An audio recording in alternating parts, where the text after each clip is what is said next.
கர்த்தராகிய இயேசு கிறிஸ்துவின் நாமத்தினாலே நான் உங்களை வாழ்த்துகிறேன். இந்த ஆசீர்வாதத்தின் விடியல் என்று சொல்லக்கூடிய இந்த நிகழ்ச்சியிலே, இந்த காலவேளையில் உங்களை சந்திப்பதில் மிகுந்த மகிழ்ச்சி அடைகிறேன். இதனால் நான் உங்களோடு கூட பகிர்ந்து கொள்ளும்படியான தேவனுடைய வார்த்தை நீதிமொழிகள் 3ஆம் அதிகாரம் 26ஆம் வசனம். கர்த்தர் உன் நம்பிக்கையாய் இருந்து உன் கால் சிக்கிக்கொள்ளாதபடி காப்பார். எனக்கு அன்பானவர்களே, கர்த்தரை நம்பி வாழக்கூடிய ஒரு வாழ்க்கையை நாம் வாழ்ந்து கொண்டிருப்போம் என்று சொன்னால், நம்முடைய வாழ்க்கையில் எந்த ஒரு காரியத்திலும் நாம் சிக்கிக்கொள்ளாதபடி கர்த்தர் நம்மை காக்க உண்மையுள்ளவராய் இருக்கிறார் என்று சொன்னால், நாம் அவர் மேல் நம்பிக்கை வைத்து அவரை பார்த்து நாம் நம்முடைய வாழ்க்கையை நாம் வாழ்ந்து கொண்டு இருக்கிறதுனாலே, அவர்கள் அவரை நோக்கி பார்த்து பிரகாசம் அடைந்தார்கள், முகங்கள் வெட்கப்படவில்லை என்று சொல்லப்பட்டிருக்கிறது. எனவே நாம் கர்த்தரை நோக்கி பார்க்கிற, கர்த்தர் மேல் நம்பிக்கை வைத்து வாழக்கூடிய வாழ்க்கையில் நம்முடைய வாழ்க்கையை நாம் நடத்தும் போது நாம் நிச்சயமாக வழி விலகி போய் வேறு எந்த விதமான காரியத்திலும் சிக்கிக்கொள்ள மாட்டோம். அந்த கர்த்தருக்கு பிரியமில்லாத செயல்களை எதையும் நாம் மனதில் தோன்றும் போதே அதை வேரோடு நாம் கிள்ளி எறிந்து விடக்கூடிய அந்த நிலைக்குள்ளாய் நாம் நம்முடைய வாழ்க்கையின் காரியத்தை அவருக்குள்ளாய் அமைத்து கொண்டதினாலே, அவர் நம்முடைய நம்பிக்கையாக இருந்து நம்மை காத்து வழிநடத்துகிற தெய்வமாக இருப்பதனாலே, நம்முடைய வாழ்க்கை சிக்கிக்கொள்ளாத ஒரு நிலையில் நம்மை காத்து நடத்த ஒரு உண்மையுள்ளவராக இருக்கிறார். கர்த்தரை நம்பி ஒவ்வொரு நாளும் ஒவ்வொரு காரியத்தையும் செய்யும்போது, ஒருவேளை இந்த காரியம் எப்படி இருக்கும், இந்த காரியத்தில் என்னமா முடிவு இருக்கும் அப்படி சொல்லி நம்மளால் அறிந்து கொள்ள முடியாவிட்டாலும் கூட, அவரை நம்பி, ஆண்டவரே இந்த காரியத்தை உம்முடைய நாமத்தினாலே செய்கிறோம், இந்த தொழிலை, இந்த வியாபாரத்தை அல்லது இந்த காரியத்துக்காக இந்த நாளில் நாங்கள் உம்மை நம்பி நாங்கள் போகிறோம் என்று சொல்லி கர்த்தர் மேல் நம்பிக்கை வைத்து நாம் ஒரு காரியத்தை செய்ய துவங்கும் போது, அதில் எந்த விதத்திலும் நாம் சிக்கிக்கொள்ளாதபடி கர்த்தரை முன்வைத்து நாம் இந்த காரியத்தை செய்கிறதுனாலே, கர்த்தரை முன்னிறுத்தி இந்த காரியங்களை நாம் செய்கிறதுனாலே, அவருக்கு முக்கியத்துவம் கொடுத்து நாம் இந்த காரியங்களை செய்கிறதுனாலே, நாம் எந்த விதத்திலும் எதிலும் சிக்கிக்கொள்ளாதபடி கர்த்தர் நம்மை காத்து நடத்த உண்மையுள்ளவராய் இருக்கிறார்.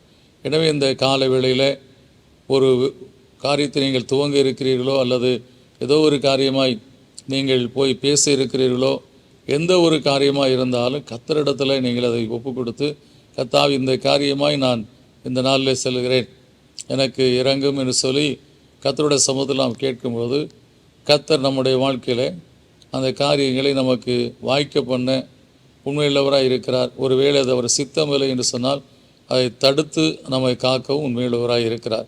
எனவே தான் இங்கே சொல்லப்பட்டிருக்கிறது, உன் கால் சிக்கிக்கொள்ளாதபடி காப்பார் என்று சொல்லக்கூடிய காரியத்தில் இயேசு கிறிஸ்து இந்த பூவுலகில் வந்தபோது சீசர்கள் அவரிடத்தில் ஜெபிக்க கற்றுத்தரும்படியாக கேட்டபோது அவர் சொன்ன எங்களை சோதனைக்குள் பிரவேசிக்க போனால் தீவின் ரட்சித்துக் கொள்ளும் என்று சொல்லக்கூடிய காரியத்தை கற்றுக் கொடுத்தார். அதுபோல தான் நம்முடைய வாழ்க்கையில் ஒவ்வொரு நாளும் தேவ சமூகத்தில் நம்பிக்கையோடு நாம் வாழும்போது நிச்சயமாய் நம்முடைய கால்கள் சிக்கிக்கொள்ளாதபடி காத்து ஆசீர்வதித்து நடத்துவார். இந்த விசுவாசத்தோடு நாம் ஜெபிப்போம்.